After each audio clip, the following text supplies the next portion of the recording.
A child without an education is like a bird without its wings.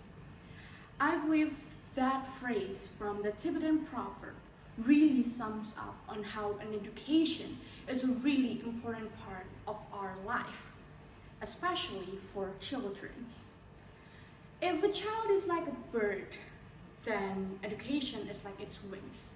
So we can assume from that an education is almost like a platform and a tool for a child to reach their dreams and to conquer the world.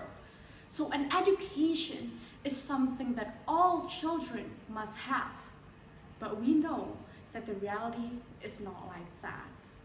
Education is a right, not a privilege.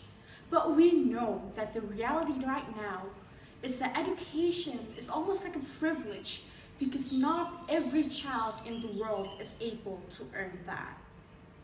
The United Nations stated that almost 250 million children is not able to access education. And maybe that number really surprises you and it makes you feel really overwhelmed, but that is the reality. But I'm also going to share something a little closer to home so that you can really see the problem. Did you know that every 6 out of 100 child in Indonesia does not have a proper education?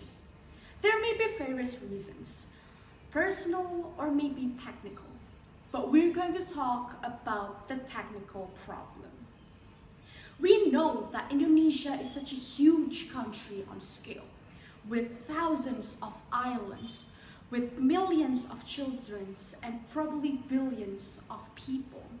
And one of the downside of that is that to reach every area in Indonesia seems like an impossible thing to do, especially when there's jungles, forests, and then so many distance between us.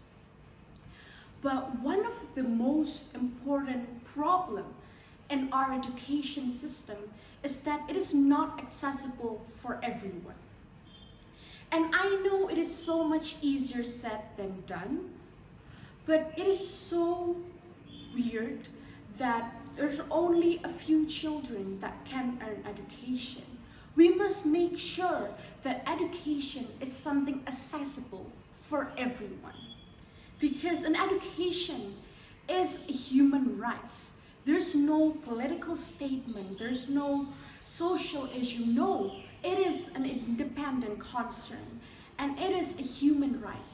So as long as everyone right now is humans, then they are able and they need to be able to earn an education.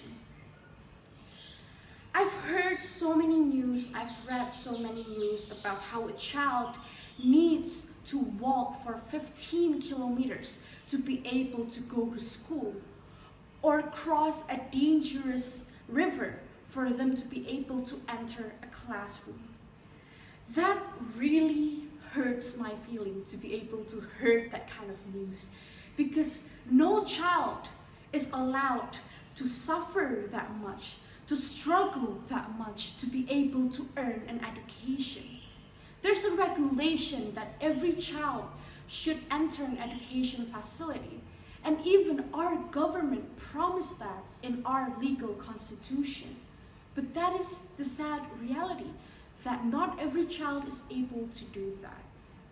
And no, this speech is not about me blaming the government of not being able to make it accessible for every child. No, but what I want to ask you right now is for us as a community to be able to find a solution that can help children there. I have seen so many young people being able to do a volunteer, being able to donate their money to prepare for school supplies and stationeries. And that is what we need to do. That is what we need to strive. To be able to help from us, by us, and to us. There's no need to be able to blame the government or blame a certain side. No, there's no use. Instead of wasting our time to find who's wrong, find our time to be able to help And that is what I'm asking you to help. Because one day, I believe that the young generation would have make a country that education is a really accessible thing. And you know that education is important. So everyone will have earned an education. Thank you.